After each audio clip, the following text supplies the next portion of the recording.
بسم اللہ الرحمن الرحیم۔ شروع کرتا ہوں اللہ کے پاک نام سے جو بہت بڑا مہربان نہایت رحم والا ہے۔ دوستو، بہنوں، بھائیوں، بزرگوں، السلام علیکم ورحمۃ اللہ وبرکاتہ۔ ہمارے اس اسلامک تاریخ کے چینل پر ہماری حیرت انگیز واقعات کی سیریل کی قسط نمبر 85 میں ہم آپ کو خوش آمدید کہتے ہیں۔ آج کی تعلیمی دستاویزی اس فلم میں ہم قبل از اسلام عرب کی تاریخ کے سب سے اہم بابوں میں سے ایک کو تلاش کر کے آپ کے سامنے بیان کر رہے ہیں۔ وہ وقت جب بہت سے لوگ اللہ تعالیٰ کو آسمانوں اور زمین کا خالق مانتے تھے، پھر بھی اس کے ساتھ بتوں کی پوجا کرنے کی سنگین غلطی میں مبتلا تھے۔ ان بتوں میں سب سے زیادہ معروف لات، عزا اور منات تھے، جن کے نام قرآن پاک میں مذکور ہیں۔ وہ کون تھے؟ کیا وہ اصل میں نیک لوگ تھے یا وہ انسانی تخیل سے بنائے گئے تھے جھوٹے دیوتا تھے؟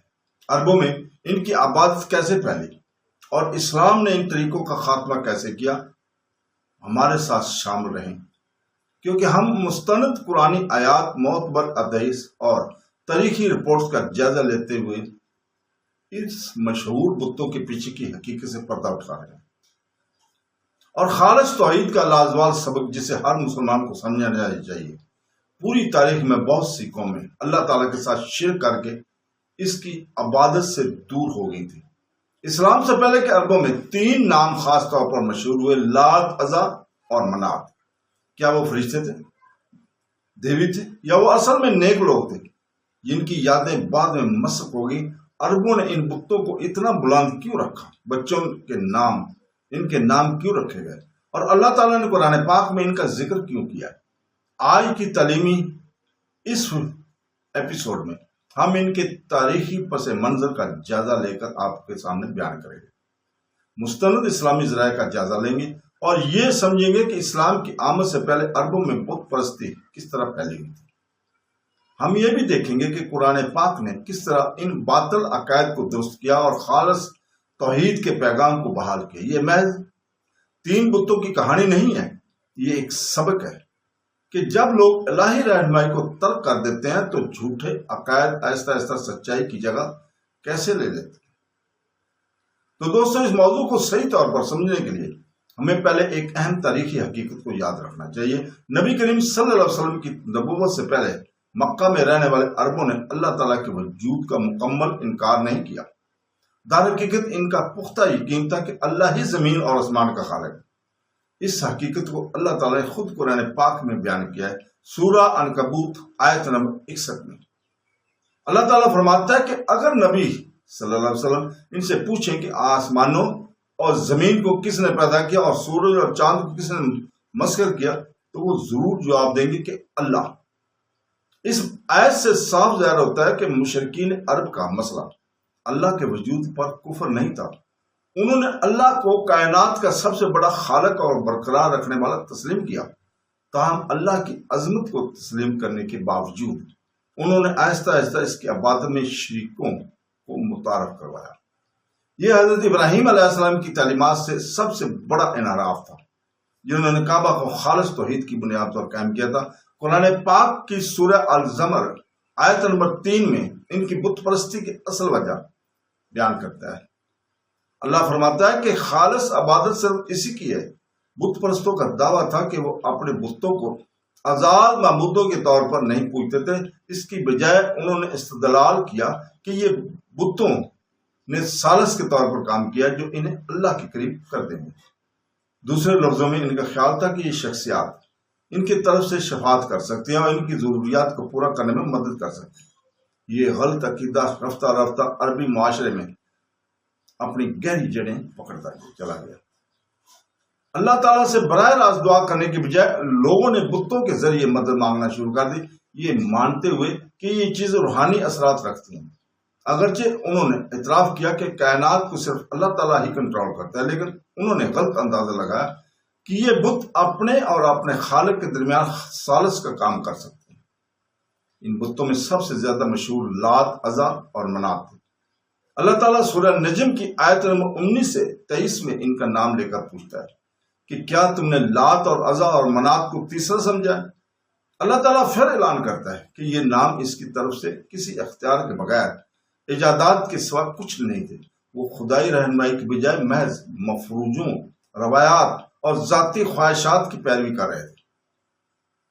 اسلامی مورخین اور علماء نے ان بتوں کی ابتدا پر بحث کی ہے، اور کلاسیکی ماخذ میں دو معروف وضاحتیں ملتی ہیں۔ دونوں نظریات ہمیں یہ سمجھنے میں مدد کرتے ہیں کہ کس طرح بت پرستی عربوں میں آہستہ آہستہ پروان چڑھی۔ پہلی وضاحت کے مطابق کافر عربوں کا عقیدہ تھا کہ لات، عزا اور منات اللہ کی بیٹے ہیں۔ اس عقیدے کی قرآن سخت مذمت کرتا ہے۔ قرآن پاک ان کا دعویٰ تھا کہ یہ بت طاقتور آسمانی مخلوقات کی نمائندگی کرتا ہے، جو خصوصی اختیارات کے مالک ہیں اور دعواؤں کا جواب دے سکتے ہیں۔ یہ لوگوں کو اللہ تعالیٰ کے قریب کر سکتے ہیں۔ اس غلط عقیدہ کا ذکر اور تردید سورہ نجم کے لیے ہے، جہاں اللہ تعالیٰ اپنے لیے بیٹیاں مقرر کرنے کے تضاد کو بے نقاب کرتا ہے، جبکہ مشرکین خود بیٹیوں کو ترجیح دیتے تھے۔ مختلف عرب قبائل نے ان بتوں کے ساتھ مختلف خصوصیات وابستہ کی۔ بنو ثقیف قبیلے نے خاص طور پر لات کی عزت کی اور اسے برکت، امن، خوشحالی اور تحفظ کی علامت سمجھا۔ منات کو تقدیر، قسمت، عزت، وقت اور موت کی دیوی سمجھا جاتا تھا۔ ان تینوں میں عزا کو سب سے مضبوط اور بااثر سمجھا جاتا تھا۔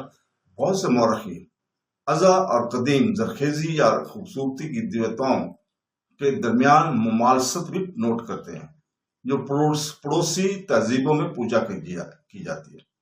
تاہم اسلامی نقطہ نظر سے ان عقائد کی کوئی آسمانی بنیاد نہیں تھی، اور یہ محض انسانی ایجادات تھے۔ کئی ابتدائی مسلم علماء کی طرف سے پیش کی گئی دوسری وضاحت خاص طور پر معنی خیز ہے، کیونکہ یہ واضح کرتی ہے کہ شرک اکثر کیسے شروع ہوتا ہے۔ مستند روایت کے مطابق لات اصل میں ایک نیک آدمی کا لقب تھا، جو مکہ میں آنے والے حاجیوں کی خدمت کیا کرتا تھا۔ روایت ہے کہ وہ آٹے اور بھنے ہوئے جو، جسے عرف عام میں سائق یا ستو کہا جاتا ہے، کا مرکب تیار کر کے حج کرنے والے عازمین کو تقسیم کیا کرتا تھا۔ اس کی سخاوت نے اس لوگوں میں بہت عزت دی۔ اس نیک آدمی کے انتقال کے بعد کچھ لوگ اس کی قبر کی تعظیم کرنے لگے۔ وقت گزرنے کے ساتھ ساتھ ضرور سے زیادہ احترام آہستہ آہستہ عقیدت کے اعمال میں بدل گیا۔ آخر کار ایک مزار بنایا گیا، اور بعد کی نسلیں اس کی تعظیم کا اصل مقصد بھول گئیں، جو تعریف کے طور پر شروع ہوئی تھی، آہستہ آہستہ عبادت میں بدل گئی۔ یہ تاریخی نمونہ صالح افراد کی حیثیت کو بڑھا چڑھا کر پیش کرنے کے خلاف ایک طاقتور انتباہ کا کام کرتا ہے۔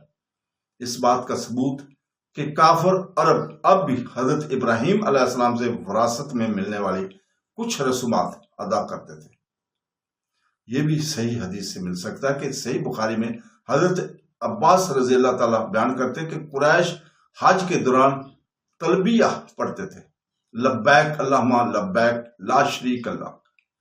تاہم انہوں نے فوری طور پر اللہ کے ساتھ شریک کو تسلیم کرتے ہوئے ایک اور جملہ شامل کیا۔ رسول اللہ صلی اللہ علیہ وسلم جب یہ بدلا ہوا تلبیہ سنا تو آپ نے اس کی سخت مذمت کی، کیونکہ اس نے توحید کی خالص اعلان کو بگاڑ کر رکھ دیا تھا۔ اسی طرح کی روایت عزا کے متعلق بھی مذکور ہے۔ تاریخی رپورٹس بتاتی ہیں کہ عزا کا تعلق ان مقدس درختوں سے تھا جہاں کفارانہ رسومات ادا کی جاتی تھی۔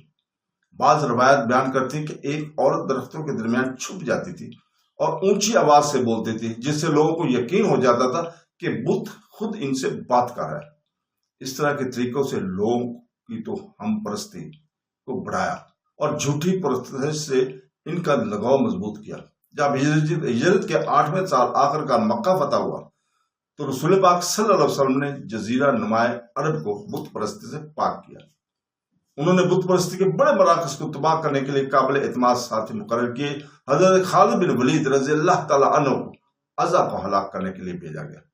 حضرت مغیرہ بن شعبہ رضی اللہ تعالیٰ کو لات کو مدم کرنے پر مأمور کیا گیا تھا، جبکہ حضرت علی کرم اللہ وجہہ کو منات کو ختم کرنے کے لیے بھیجا گیا تھا۔ یہ بت جن کی نسلوں سے تعظیم کی جاتی تھی نہ تو اپنا دفاع کر سکے اور نہ ہی اپنے پرستاروں کی حفاظت کر سکے۔ کعبہ میں داخل ہونے کے بعد نبی کریم صلی اللہ علیہ وسلم نے اس کے ارد گرد موجود تقریباً 360 بتوں کو تباہ کرنے کا حکم دیا۔ جیسے ہی ہر بت کو گرایا گیا انہوں نے قرآنی آیات کی تلاوت کی، حق آ گیا اور باطل مٹ گیا۔ بے شک باطل ہمیشہ مٹنے والا ہے۔